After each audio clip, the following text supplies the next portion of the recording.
Hello and welcome to Quartzite, your car brochure channel, and in today's episode for your Saturday special we're going to look at a very special Vauxhall Chevette.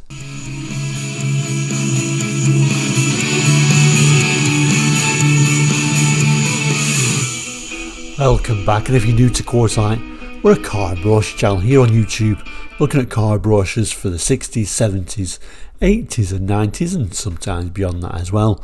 So if you're interested in cars and car brochures, please consider subscribing. So anyway, back to today's episode. It's Saturday. We got the Saturday special because we look at special edition versions of different makes and models for our Saturday shows.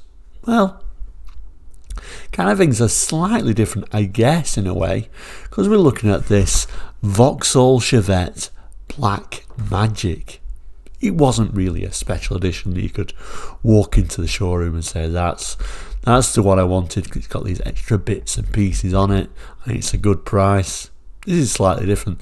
These were more like concept vehicles really. First seen at the 1979 London Motor Show. But I kind of like toyed whether I should put it on the Saturday special, but it's still a very special vehicle. So let's have a look at that brochure now. And there it is, looking very unusual and very special.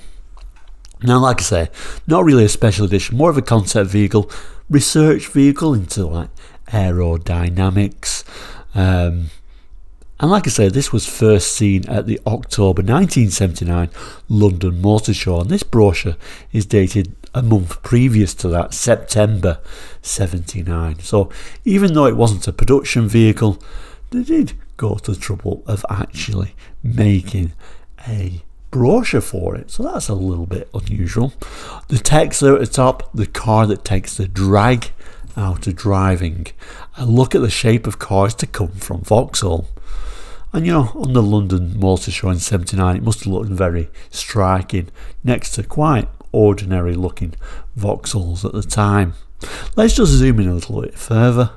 Oh, there we go. So lots of little aerodynamic touches. Like I say, it was really an exercise more in sort of like aerodynamics really.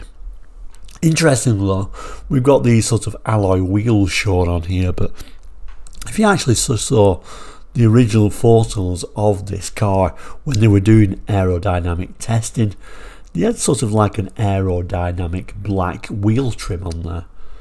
I think that was deemed to be unattractive, so they pulled it off and just had these alloy wheels on the actual picture. No real note if that did affect the aerodynamics or not. I would imagine it would, to be honest with you, but I guess one of those things where looks mattered more than aerodynamics when they actually did this brochure. A little bit of red writing on the side there, just quite simply reading Vauxhall Design.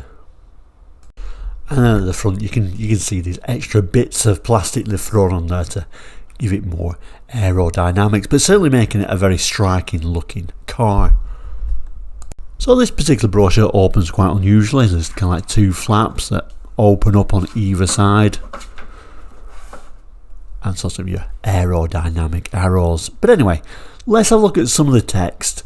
At the top there it's saying Black Magic, a lesson in aerodynamics, as it was, so we'll read a bit more about it. In our picture you see a rather unusually equipped car, an all black Vauxhall Chevette with flexible rubber side skirts, front air dam and rear spoiler, appropriately nicknamed Black Magic. The aim of these embellishments to reduce drag and enhance both performance and fuel economy. First, a little theory.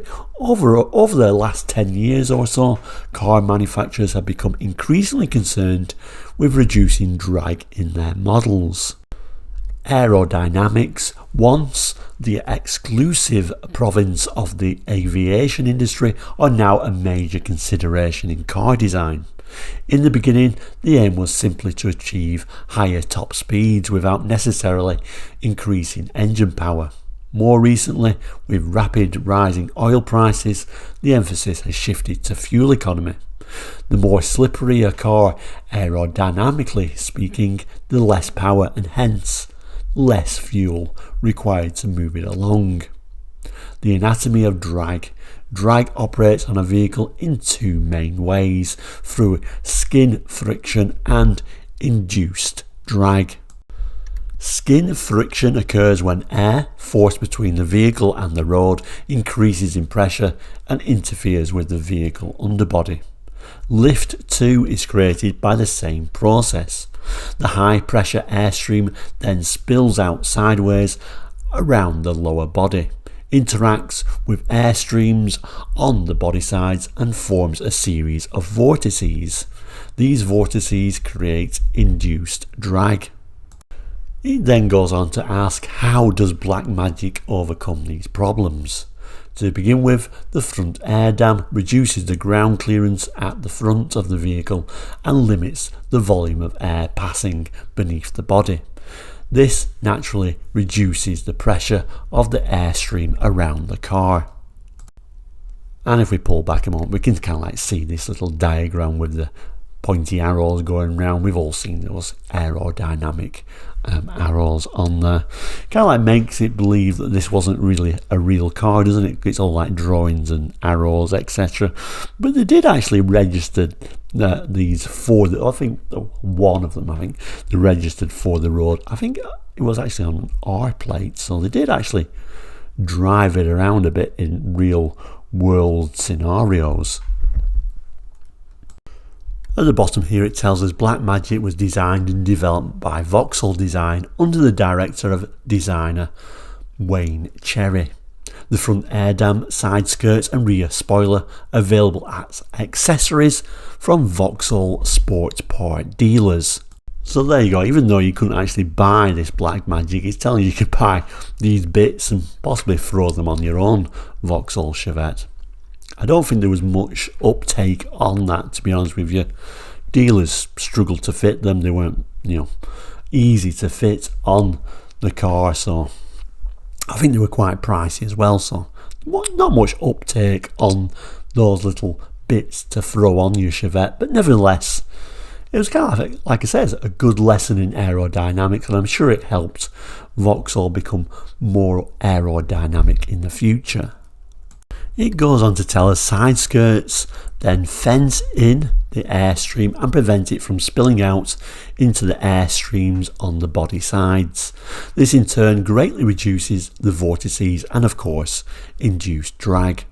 Lift too is correspondingly reduced. In addition, the fencing in traps a layer of air beneath the vehicle which acts as a smooth aerodynamic skin and reduces surface drag on the underbody. Above ground, as it were, the roof-mounted trip and rear spoiler bend the airstream down over the back of the vehicle, reduce the main vehicle vortices and cut down the car's wake. What are the benefits? The results were achieved with Black Magic are literally magic. With a side skirt depth of 3.25, we recorded a 20.42% reduction in drag over an ordinary production Chevette. Front end lift was reduced by 52.5%, rear end lift was reduced by 37.3%. As a result, straight line stability and high speed braking improved massively, while spray and dirt deposits in bad weather were considerably reduced. The future. Aerodynamically, Black Magic is clearly a research vehicle, but the knowledge that went into its design and the lessons learned from it are all part of a continuous program of Vauxhall product improvements.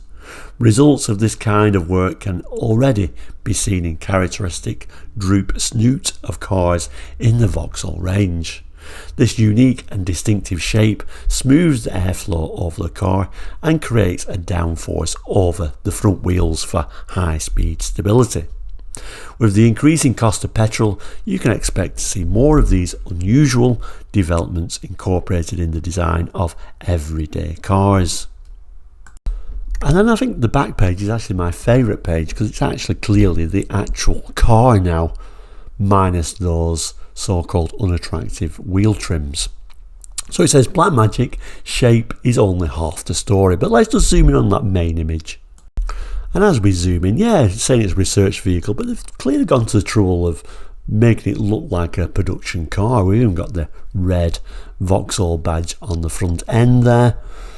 And interestingly, we've got the actual proper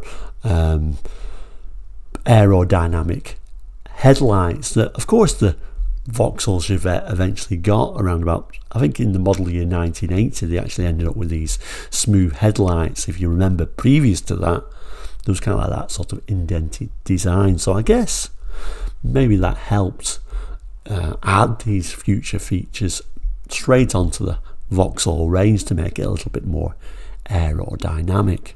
And I think it looks pretty good actually for a research vehicle. We even get a glimpse on the inside, quite a sporty steering wheel and these black leather seats and wood, weirdly enough. I don't know how I feel about that wood. It doesn't quite match with the car's sort of sportiness. I never really associate wood with sporty somehow, but there it is in this particular car. Lots of extra gauges you can see in there as well. It tells us if you like the way it looks, you'll be even more impressed by the way it goes. Lurking on the bonnet is a 2279cc single cam engine coupled to a close ratio 5-speed Getrag gearbox, similar to that in the Chevette 2300 HS. The single cam engine is in standard production form, delivers 118 bhp, manufacturer's figures. In its more powerful rally version, the engine has achieved a string of victories at championship level. Inside is a level of luxuries that borders on the decadent. The front seats are contoured in real leather, the dashboard styled in real wood, and the carpet is so thick your feet disappear.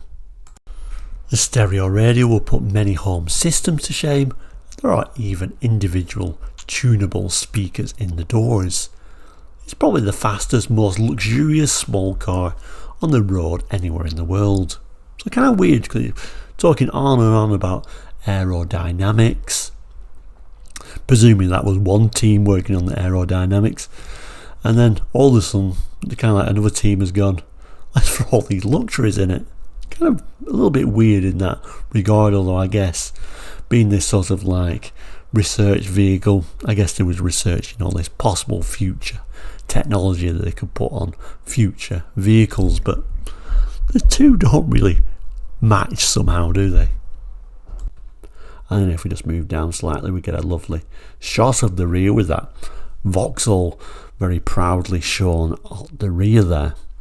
I do believe they actually also had like a 50-50 folding rear seat in there, which was a little bit unusual for the time. But so you can imagine how this would be a production vehicle, really, wouldn't you? But like I said, some of these little bits and pieces certainly would have appeared on later Vauxhalls.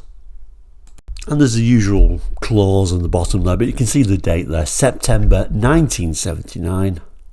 The brochure code, which is V2448 Vauxhall, and the sort of Vauxhall GM badge seen at the end there. So there we go, the very interesting Black Magic concept vehicle. Were you actually there at the London Motor Show in '79? Were you shocked by this design? I do particularly like the rear actually, in these pictures in the rear, and how they've talked about aerodynamics, and obviously that was what it was all about, but then added all these luxury features in there, which I don't know if it made much sense really in that regard. But nevertheless, a very interesting car. Thank you so much for watching today for your Saturday special. Many more episodes coming in the near future for various different makes and models, so please don't forget to like and subscribe, and of course have a great weekend. So I will say thank you for watching, take care, and goodbye.